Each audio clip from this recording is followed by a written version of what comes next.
and welcome our blood viewers to RTD's News English edition. As usual, we begin our news with the major and top highlights of today. The Minister chairs the 15th session of the Family Committee. Ministry of Women and Family.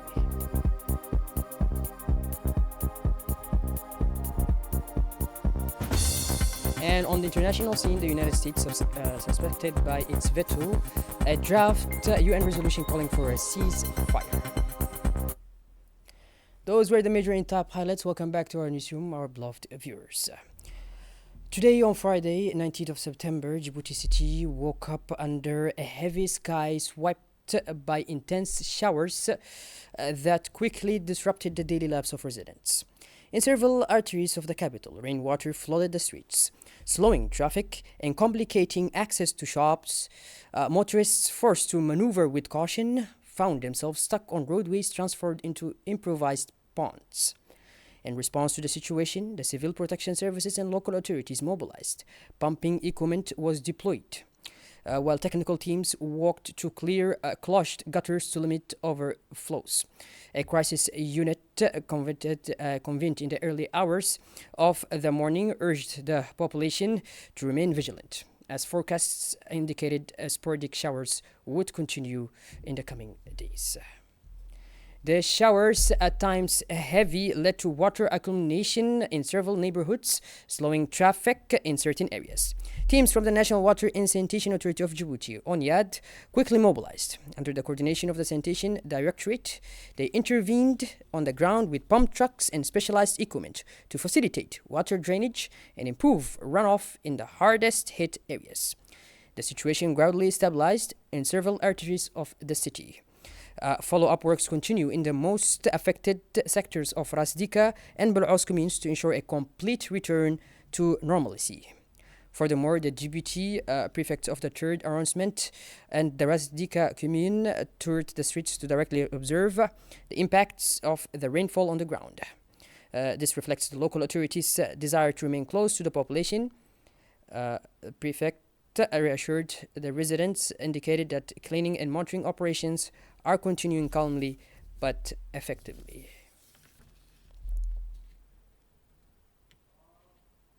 Mr. Anis, head of this project, expressed satisfaction with the rapid mobilization of the teams in response to the heavy showers. He highlighted the dedication of ONIAD staff, noting that their priority was to act swiftly to reduce the impact on residents and restore the normal flow of traffic as quickly as possible. Dr. Nabil Mohammed Ahmed, Minister of Higher Education and Research of the Republic of Djibouti, at the head of an important delegation, attended the 69th session of the General Conference of the International Atomic Energy Agency in Vienna, Austria, from September 15 to 19. The Djiboutian delegation also included Yassin Hussein Douali, Ambassador of the Republic of Djibouti to Germany and Permanent Representative to the IAEA, Dr. Geraldine Mohammed Abdul Qayyum, General Director of CERD, Mrs. Marina Telis, Director General of the National Authority in charge of Nuclear, Chemical and Biological Safety, as well as representatives from this authority and the ambassador. In discussions, the minister stressed the virtual need to strengthen Djibouti's capacities to acquire technical expertise in all sectors relevant to the country, ensuring it can meet its needs in human resources and in nuclear safety and security. After chairing the 29th session of the Committee on Childhood, the Ministry of Women and Family also presided over, on the same day, the second preparatory meeting for the 15th session of the Arab League's Family Community.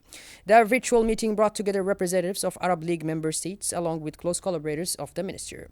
Discussions focused on regional policies and joint strategies aimed at strengthening the protection and promotion of families in the Arab space. The minister recalled the progress achieved by the Republic of Djibouti in this field, thanks to the adoption of laws and programs in favor of family cohesion, women's empowerment, and child protection.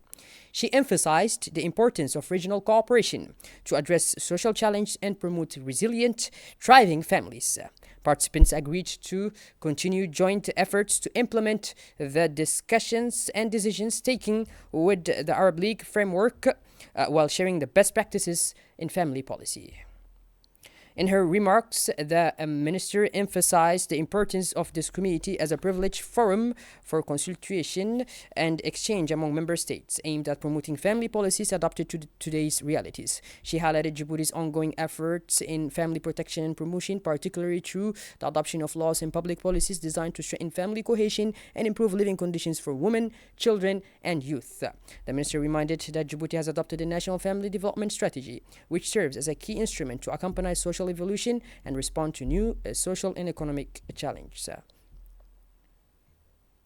Confirming its ambition to become an essential logistics hub in the region, Djibouti hosted a delegation of journalists from Rwanda, Uganda, and South Sudan who came to witness firsthand the port and industrial infrastructure transforming the country into a strategic platform for regional and international trade. At the crossroads of the Red Sea and the Indian Ocean, Djibouti has deployed state-of-the-art port and industrial facilities capable of handling the world's largest vessels and meeting logistical needs, thereby consolidating its role as a strategic gateway for East Africa. This visit, widely covered by the press, highlighted Djibouti's geostrategic importance, now seen as an unavoidable crossroads for global maritime trade and transport. Particularly emphasized was the Sea Air Cargo Initiative, a fast expanding multimodal program emerging as one of the continent's most innovative logistical solutions.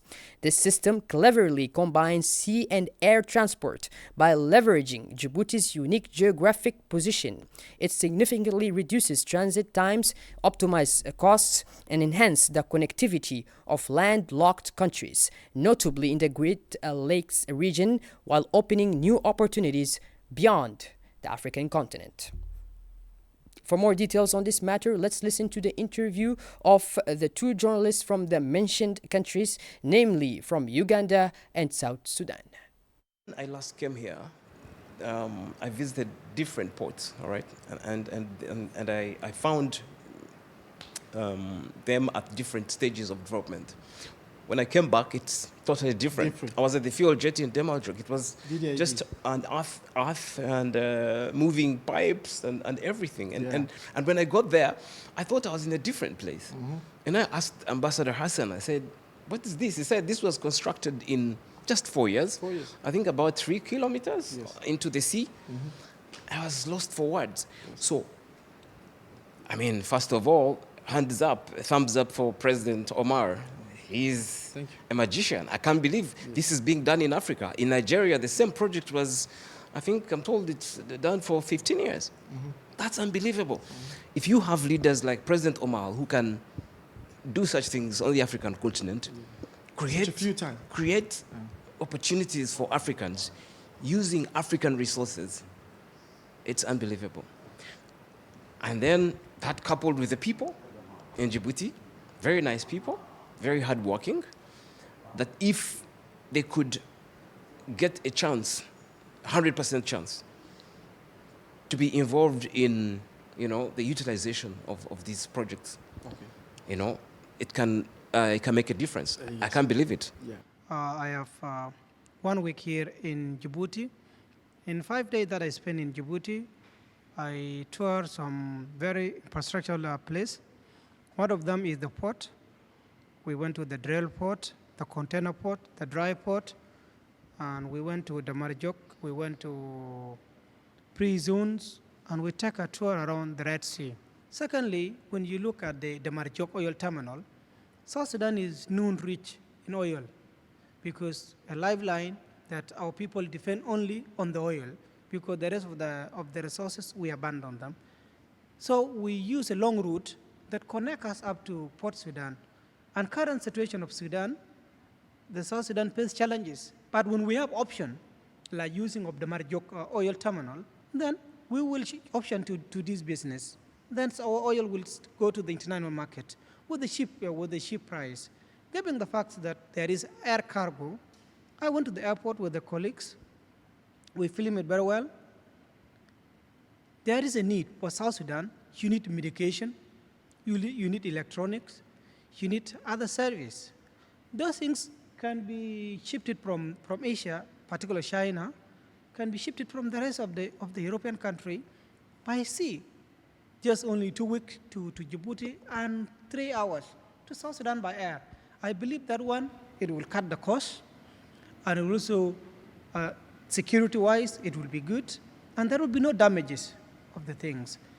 I believe, and based on my observation, Djibouti is offering a free world to the East Africa and the region, and particularly South Sudan. 1 year after the official launch of the project to widen National Road Number 1 to a 2 by 2 lanes between PK13 and Arta, covering a total distance of 21.8 kilometers. An important milestone will be reached this Sunday, September 21st, 2025. Indeed, the first 14 kilometers completed will be open to motorists. According to the Djiboutian Road Agency, the ADR, traffic will now be drifted to this newly completed section as part of the Djibouti Regional Economic Corridor project. This project aims to improve traffic flow, strengthen road safety and comfort, and consolidate infrastructure resilience to ensure the sustainability of these investments made. The ADR calls on all drivers, particularly heavy trucks, to strictly respect traffic rules and speed limits in order to guarantee safety and a smooth circulation. In the Balbala district, there has been a sharp rise in the number of three-wheeled vehicles known as Bajaj. They have suddenly transformed the public transportation system. Some people describe this as a new development, while others see it as just another small temporary option for passengers. These three-wheelers have become a very popular means of transport due to the affordability and speed, easily weaving through other vehicles in traffic. However, the roads they use daily are regulated by the government, and most of their operations are concentrated in the Balbala district. While their growing presence, the tuk-tuks or Bajajs have fiercely competed with buses to take control of the public transport market. For decades now, buses were the irreplaceable means of transport, but today, they appear to be disappearing as three-wheel and even four-wheel Bajajs continue to multiply daily, becoming the most widely used vehicles by residents. It is strictly forbidden for Bajaj to enter the center of Djibouti city. They are only allowed to operate in neighborhoods within the Balbala district to avoid the risks posed by large vehicles on the main highways. Buses and minibuses continue to serve the city center. The government has designated specific stops and departure points for Bajajs, including Sheikh Musa, Hayablay, PK12, PK13, Blas Holhol, and other areas. Minibuses, however, are now on the verge of disappearing. As their importation has been banned, those that are still in running have mostly been refurbished or repaired. For Balbala residents, Bajajs have become the everyday choice since they can reach any destination. Many new neighborhoods in Balbala are not served by minibuses, but Bajajs provide consistent transport to even the remote areas. The widespread use of these tricycles in Balbala comes with both advantages and disadvantages. Particularly regarding the environment and maintenance, Bajajs have a new and exciting experience when navigating the streets. As part of its project to preserve and safeguard the Ras Ali White Sand Marine Protected Area, the Tajura Regional Council organized a meeting on 17th of September between an international consulate and Tajura fishermen. The objective was to explain and share the importance of protecting reefs against human threats, intensive fishing, unregulated tourism, both anchors, wastewater discharge, and etc. The project foresees the establishment of small, demarcated and protected marine parks where biodiversity can regenerate. Activities such as diving will be only permitted under the supervision of an eco ranger, while fishing, jet skiing, kite surfing, and mooring will be prohibited. These measures will help safeguard the beauty and richness of the Tajura's marine environment while promoting local resources in a sustainable and inclusive way. Fishermen and the local community are at the heart of this initiative, since protecting our sea is a collective responsibility.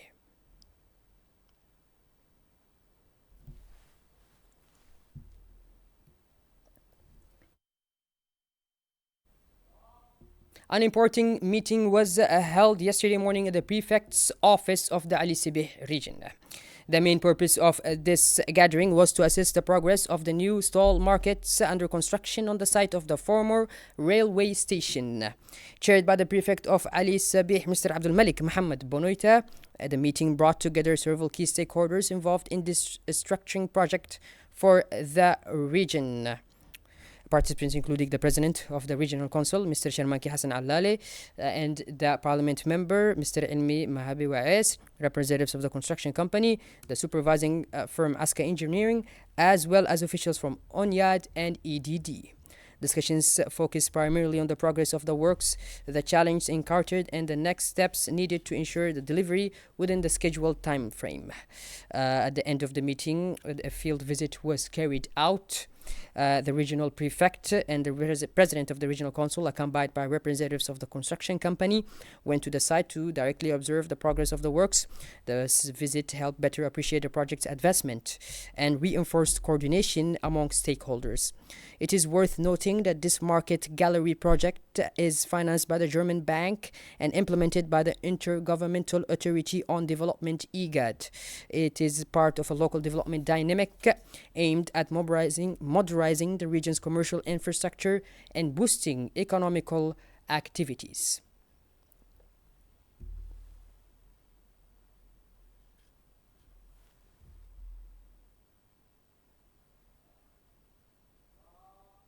From Ali Sabeh to Addis Ababa, where now the United States and the African Union reaffirmed their commitment to strengthening their partnership across various sectors with the goal of building a stable and prosperous Africa. This declaration was made during a joint press briefing by the President of the African Union Commission, Mr. Mahmoud Ali Yusuf, and the U.S. Senior Advisor for African Affairs, Masad Boulos, following their meeting at the African Union headquarters. The African Union Commission President described the meeting as fruitful, noting that it covered issues of peace, security, investment, trade, and other areas. Mr. Mahmoud Ali Yusuf emphasized the importance of close cooperation with the United States to strengthen trade through the African Continental Free Trade Agreement. As part of the efforts to strengthen stability in South Sudan, the United Nations mission in the country organized a special forum in Malakal, bringing together county commissioners from different regions to share experiences and explore solutions to conflicts while reinforcing community cooperation. This meeting highlighted the central role played by local leaders in rebuilding trust among communities, advancing national reconciliation, and laying the foundation of lasting peace.